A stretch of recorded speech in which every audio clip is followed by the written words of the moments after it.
Pain વગેરે નથી, બિલકુલ નથી. પેટ છે અત્યારે હવે. સિંગ એ જનજણાટીથી બંધ થઈ ગઈ એકદમ. બંધ થઈ ગયું. વેરી ગુડ, શાબાશ, 1.5 વર્ષથી હેરાન થતો હતો હું.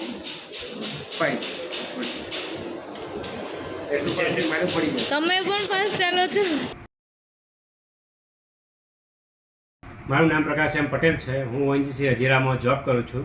મને 1 વર્ષ પહેલાં ડાબા હાથમાં અને ગાદરમાં સર્વાઇકલ પેઇન ચાલુ થયું હતું. મેં 2-3 વાર ફિઝિયોથેરાપી કરી, પણ આ વસ્તુ મને 2-3 મહિને ફ્રિકવન્ટલી થયા જ કરતું હતું.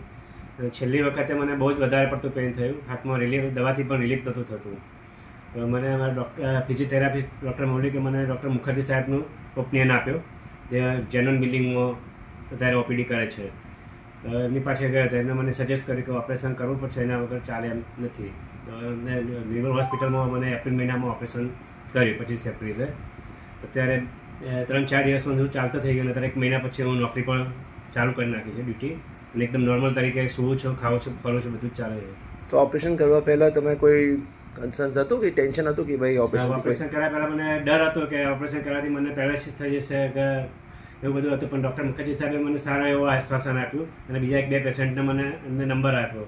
એમને પૂછીને આગળ મારો એકદમ ડર ભાગી ગયો. અને પછી મેં ઓપરેશન કરાવ્યું. અત્યારે મને એકદમ નોર્મલ સારું છે, મને બેટર ફીલ થાય છે અત્યારે. ઓપરેશન શું હોસ્પિટલમાં થયું તમારી? નિર્મલ હોસ્પિટલમાં મારું ઓપરેશન કરાવ્યું. અને એમાં મારો ગાડી ચેન્જ કરાવી, ઇમ્પ્લાન્ટ કરાવ્યો. એમાં 2 સ્ક્રૂ મારેલા છું. તમે વાત કરવામાં, જમવામાં કોઈ તકલીફ થાય છે? કોઈ તકલીફ, સુવામાં કે જમવામાં, ચાલવામાં કોઈ તકલીફ નથી અત્યારે. એકદમ રિલીફ છે પેન. અને જે તમારે હાથમાં જે ખાલી ચડતી હતી પેન, ખાલી બી બંધ થઈ ગઈ, એકદમ બિલકુલ થઈ ગઈ, ઓછી થઈ ગઈ. અને તમે જોબ હવે જોઈન કરો છો? હા, જોબ બી ચાલુ કરી નાખ્યું, ઓલી રૂટીન કામ ચાલુ બી કરી દીધું મેં. ઓકે. તો બીજું કોઈ કન્સર્ન નથી? ગરદનમાં દુખાવા, બધું કોઈ દુખાવા? દવા બી ચાલુ નથી, કોઈ કન્સલ્ટ નથી, કશું જ નથી અત્યારે.